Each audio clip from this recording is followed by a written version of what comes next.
গল্প গৃহলক্ষ্মী, কলমে মাধবী ভট্টাচার্য। সামনেই পুজোর ছুটি আসছে, ভাবতেই আনন্দ লাগছে সুজয়ের। সারা বছর কলকাতায় স্কুলের কাজ করতে করতে হাঁপিয়ে যায় সে। বাড়ি মেদিনীপুরের গ্রামে, তাই কলকাতাতেই ঘর ভাড়া নিয়ে থাকতে হয় গত 5 বছর ধরে। একা একা থাকতে একটু কষ্ট হয় বৈকি, তাই মা উঠে পড়ে লেগেছে সুজয়কে বিয়ে দেবার জন্য। বউ নিয়ে এলে অন্তত হাত পুড়িয়ে রান্না করে খেতে হবে না সুজয়কে। মা তো মাই হয়, সারাক্ষণ সন্তানের কিসে ভালো হয় সেই চিন্তাতেই ব্যস্ত থাকে। আজ রোববার সকালে উঠে ঘরদোর একটু পরিষ্কার করলো সুজয়। সারা সপ্তাহ তো সময় পায় না, স্কুল, এরপর কোচিং, এতেই সময় চলে যায়। রবিবারটা তাই সময় নিয়েই সব কিছু পরিষ্কার করে সুজয়। নোংরা টোংরা সে একেবারেই সহ্য করতে পারে না। সব পরিষ্কার করে সবে সে স্নান করে বেরিয়েছে, তখনই বেল বেজে উঠল। তাড়াতাড়ি গিয়ে দরজা খুলতেই দেখল ওপরতলার মুখুজ্জেগিন্নি হাতে একখানা বাটি নিয়ে দাঁড়িয়ে আছেন। সুজয়কে বাটিটা দিয়ে বললেন, তেল কই করেছিলাম আজ, ভাবলাম তোমাকে একটু দিয়ে যায়। একা থাকো, কি খাও না খাও কিছু ঠিক নেই, বলে একটু হাসলেন মুখুজ্জেগিন্নি। সুজয় খুব খুশি হয়ে বাটিটা নিল। তেল কই ওর খুব প্রিয় খাবার। মুখুজ্জেগিন্নিকে ধন্যবাদ জানিয়ে সে দরজা বন্ধ করল। যাক, আজ তবে শুধু ভাত করে নিলেই চলবে, তেল কই দিয়েই খেয়ে নেবে সব ভাত, ভাবতেই জিভে জল সুজয়ের। দুপুরে তেল কই দিয়ে ভাত খাবার সময় বারবার মায়ের কথা মনে পড়ছিল সুজয়ের। মা যে কি ভালো রান্না করে এটা, দূর ছাই, কতদিন বাড়ি যায় না সে।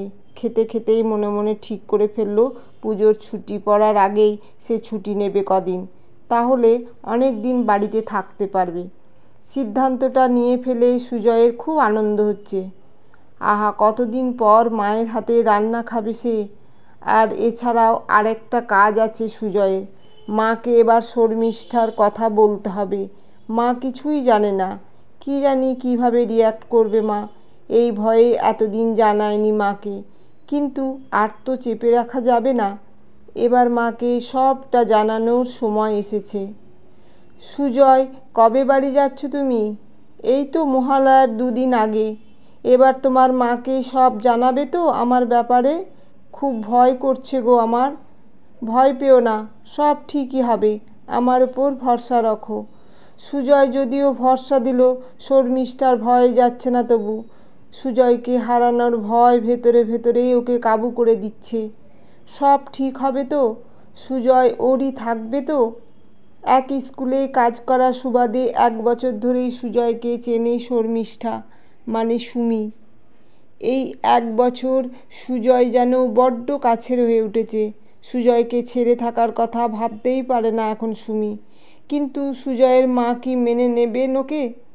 সুজয় ওরা উঁচু ঘরের কায়স্থ, সুজয়ের মুখেই শুনেছে। ওর মা খুব নিষ্ঠাবান ধার্মিক মহিলা। ওদের বাড়িতে রাধামোহনের পুজো হয় 2 বেলা। একজন পুরুত আছেন, তিনি 2 বেলা এসে রাধামোহনের পুজোর ব্যবস্থা করেন। ওরকম বাড়ির বউ হয়ে তিনি কি করে মেনে নেবেন সুমিকে? ভয়ে বুক দূর দূর করে শর্মিষ্ঠার। কি যে আছে ওর ভাগ্যে কে জানে। হ্যালো মা, আমি পরশুদিন বাড়ি আসছি, ভালো ভালো রান্না রেডি রেখো কিন্তু। ছেলের বলার ভঙ্গিতে হেসে পেলেন প্রভাদেবী। এত বড় হয়ে গেল তবু ছেলে মানুষই গেল না। হ্যাঁ রে, সব রান্না করব, তুই যা যা ভালোবাসিস। কিন্তু তোর তো ষষ্ঠীর দিন আসার কথা ছিল, এত তাড়াতাড়ি আসছিস যে? হ্যাঁ, আগেই কদিনের ছুটি নিয়ে নিলাম, কিছুদিন থাকতে ইচ্ছে করছে তোমার সাথে। খুব ভালো করেছিস বাবা, ওখানেই একা একা থাকিস, খুব দুশ্চিন্তা হয় আমার। এবারে তোর বিয়ের ব্যবস্থা করব আমি, তাহলেই আমি নিশ্চিন্ত। আচ্ছা মা, সে হবেক্ষণ। শোনো, এবার আমি একা আসছি না, সঙ্গে আমার এক বন্ধুও আসবে, আমার সঙ্গেই স্কুলে পড়ায়। ওর খুব ইচ্ছে আমাদের গ্রামের বাড়ি দেখার। বন্ধু, ছেলে না মেয়ে? মেয়ে, শর্মিষ্ঠা ওর নাম, দেখবে খুব ভালো মেয়ে ও। আচ্ছা ঠিক আছে, নিয়ে আয়। ফোন ছেড়ে দিল সুজয়। কোন বন্ধুকে নিয়ে আসতে চাইছে কে জানে, মেয়েটাও বা এখানে আসতে চাইছে কেন?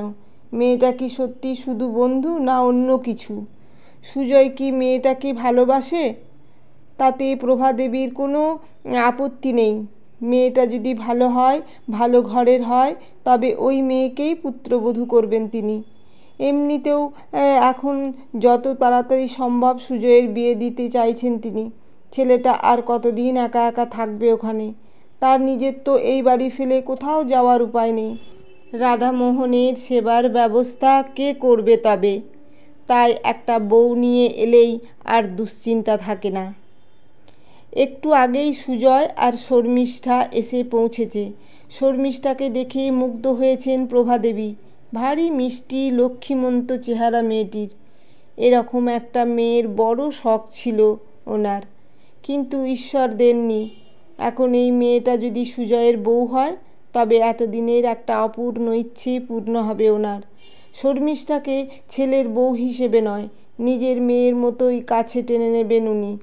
বিকালে চা খেতে খেতে শর্মিষ্ঠা বলল, আচ্ছা মাসিমা, আপনি কেন একা একা এখানে পড়ে আছেন বলুন তো? এত বড় বাড়িতে একা থাকতে ভয় করে না আপনার? ভয় কিসের? বিয়ের পর থেকে 31 বছর ধরে যে এ বাড়িতে আছি, সেখানে ভয় করবে কেন? এখানে সব কিছুই যে আমার বড় চেনা, বড় আপন। বরং এসব ছেড়ে অন্য কোথাও যেতে হবে ভাবলেই আমার ভয় করে। মৃদু হেসে বলেন প্রভাদেবী। তবুও একেবারেই একা থাকা কি উচিত? আপনারও তো বয়স হচ্ছে।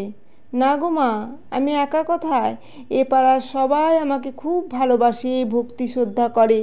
আমার কোনো বিপদে ওরা বুক দিয়ে রক্ষা করে আমায়। তাছাড়া অঞ্জলিও আছে, ও আমার খুব ভালো দেখাশোনা করে। এখানে আমার রাধামোহনকে নিয়ে খুব ভালো আছি আমি, চিন্তা করো না। রাধামোহনের মন্দিরটা দেখে মুগ্ধ হচ্ছে শর্মিষ্ঠা। এই মন্দির সুজয়ের দাদুর হাতে প্রতিষ্ঠা করা। কি যে সুন্দর মন্দিরটা, পুরোটাই শ্বেতপাথরের। মাঝখানে শ্বেতপাথরের সিংহাসনে প্রতিষ্ঠিত রাধামোহন, হাতে মোহন বাঁশি, মাথায় মুকুট, ময়ূর পাখা। বাঁ পাশে শ্রীরাধা অল্প হেলে আছেন রাধামোহনের দিকে। কি যে অপূর্ব সুন্দর! দেখলেই মনে এক পবিত্র ভাব আসে, চোখে জল আসে।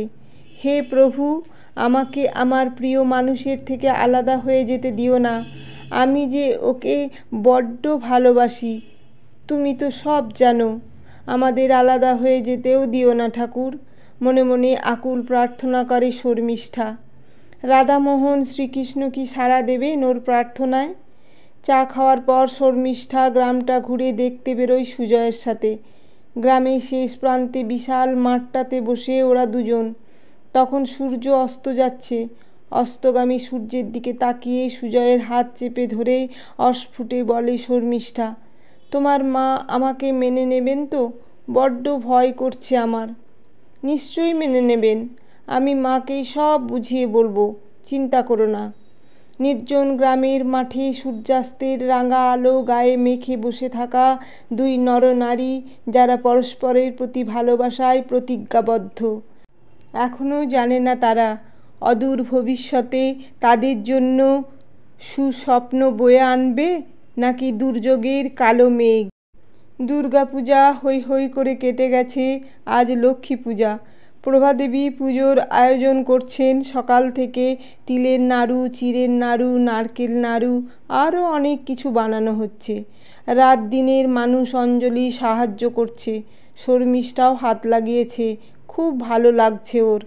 বিকেলে আলপনা দেওয়ার সময় শর্মিষ্ঠা বলল, মাসিমা, আমাকে দেখিয়ে দিন কিভাবে আলপনা করতে হয়, আমি দেব আলপনা। তোমরা আজকালকার মেয়ের কি ওসব পারো?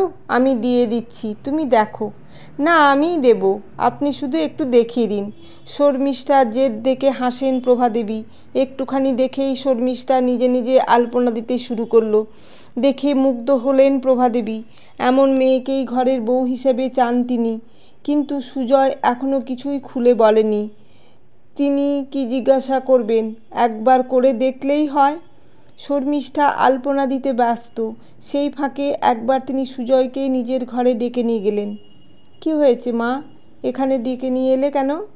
তোর সঙ্গে কিছু কথা আছে রে বাবা। ওই শর্মিষ্ঠা মেয়েটা কি সত্যি শুধু তোর বন্ধু, না এর চেয়েও বেশি? সুজয় চুপ করে রইল। মাকে তো সে বলতেই এখন মা নিজে থেকেই জিজ্ঞাসা করছে। কিভাবে সবটা বলবে মাকে? কী রে, চুপ করে থাকিস না, বল। তোর যদি মেয়েটাকে পছন্দ হয়ে থাকে আমাকে বল। মা, তুমি তো জানো শর্মিষ্ঠার মা বাবা নেই। হ্যাঁ জানি তো, ওই তো বলল ওর মা বাবা নেই, মামার বাড়িতে মানুষ। তাতে কি হয়েছে? মা, সুমি তোমাকে পুরোটা সত্যি বলেনি, ভয় পেয়েছে। আসলে জানেই না ওর মা বাবা কারা, তারা আদৌ বেঁচে আছেন না মরে গেছেন, কিছুই জানে না সে। মানে? সুমি অনাথ আশ্রমে বড় হয়েছে মা, ওর মা বাবাকে ও কখনোই চোখেই দেখেনি। কিন্তু সে লড়াই করা ছাড়েনি মা। অনাথ আশ্রম থেকেই মন দিয়ে পড়াশোনা করে সে এখন নিজের পায়ে দাঁড়িয়েছে। ওর ওই লড়াকু মানসিকতার প্রেমে পড়েছি আমি। তুমি ঠিক ধরেছ, সুমি শুধু আমার বন্ধু নয়, ওকেই বিয়ে করতে চাই আমি। গম্ভীর মুখে উঠে দাঁড়ালেন প্রভাদেবী। কি হলো মা, কিছু বললে না যে? এই মেয়েকে ঘরের বউ করা অসম্ভব আমার পক্ষে। কোথাকার কোন অজাত কুজাতের মেয়ে, কিছুই জানি না আমরা। ছি জয়, তোর থেকে এমনটা আশা করিনি আমি। তোমার থেকেও আমি এমন আশা করিনি মা। তুমি আমাকে ছি বলছো, কিন্তু আমার কি অপরাধ বলো? আমি তো সুমিকে ভালোবেসেছি, সুমিও আমাকে ভালোবেসেছে। ভালোবাসা কি অপরাধ মা? ভালোবাসা অপরাধ নয়, কিন্তু এতটা এগোনোর আগে তোর কি একটু ভেবে দেখা উচিত ছিল না? বংশের নাম ডুবানোর আগে একবারও ভাবলি না তুই? গ্রামের লোকেরা এত শ্রদ্ধা করে আমাদের, এখন ওরা কি বলবে? ছি ছি করবে আমাদের। কেন ছি ছি করবে মা? আমি কি তোমাকে লুকিয়ে কিছু করেছি? একটা অসহায় মেয়ে যে পরিবারে কিছুই জানে না, ঘর কি সেটাও জানে না, এরকম একজনের হাত ধরেও ছেড়ে দেওয়াটাই বুঝি মানুষের কাজ? আমি এত কিছু জানি না। এই মেয়ে তোমার বন্ধু হতে পারে, কিন্তু এ বাড়ির বউ হতে পারে না, কিছুতেই না। এই তুমি রাধামোহনের পুজো করো মা, এত ভক্তি তোমার ঠাকুরের প্রতি, তিনি কি তোমায় এটাই করতে বলেন? ঘর পরিবারের সমস্ত স্নেহ মায়া থেকে বঞ্চিত একটা মেয়ে এতদিন বাদে একটা সুখের সংসার, একটা সুন্দর ঘরের স্বপ্ন দেখছে, তুমি তাকে তাড়িয়ে দেবে মা? চুপ করে রইলেন প্রভাদেবী। ভয়ঙ্কর দোটানায় পড়েছেন তিনি। শর্মিষ্ঠার মায়াভরা মুখখানি তার চোখের সামনেই ভেসে ওঠে। আহা, সত্যিই তো, মেয়েটার কি অপরাধ? ওর এই জীবনের জন্য তো দায়ী নয় কোনোভাবেই। কিন্তু কার না কার মেয়ে কিভাবে ওকে ঘরের বউ করবেন? মাকে চুপ করে থাকতে দেখে সুজয় বলল, তুমি ওকে মেনে না নিলে আমি বিয়ে করব না মা, কিন্তু ওকে ছাড়া আর কাউকে জীবনে জায়গা দিতেও পারবো না। তোমার ঠাকুর তো প্রেমের দেবতা মা, ঈশ্বরের কাছে ভালোবাসাই সবার আগে স্থান পায়। জাতপাত তো আমরা মানুষেরাই নিজেদের স্বার্থে তৈরি করেছি মা, কিন্তু লোকের কাছে কি জবাব দেব? লোকের কথায় কি আসে যায় মা? তুমি মেনে নিলেই ধীরে ধীরে সবাই মেনে নেবে।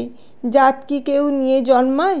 সুমির মা বাবার পরিচয় নেই বলেই আমরা জানি না ওর জাত কি, ও নিজেও জানে না। সুমির শুধু একটাই পরিচয় মা, ও খুব ভালো মনের একটা মানুষ। এরকম মেয়ে লাখে একটা মেলে। ছেলের কথা একেবারেই ঠিক, বুঝতে পারছেন তিনি, কিন্তু আজন্ম লালিত সংস্কার বিদ্রোহ করছে। কি করবেন তিনি? ঘরের বাইরে বেরিয়ে তার চোখে পড়ল উঠোন জুড়ে সুন্দর আলপনা। মা লক্ষ্মীর পায়ের ছাপ উঠোন থেকে ধীরে ধীরে ঠাকুর ঘরের দিকে গেছে।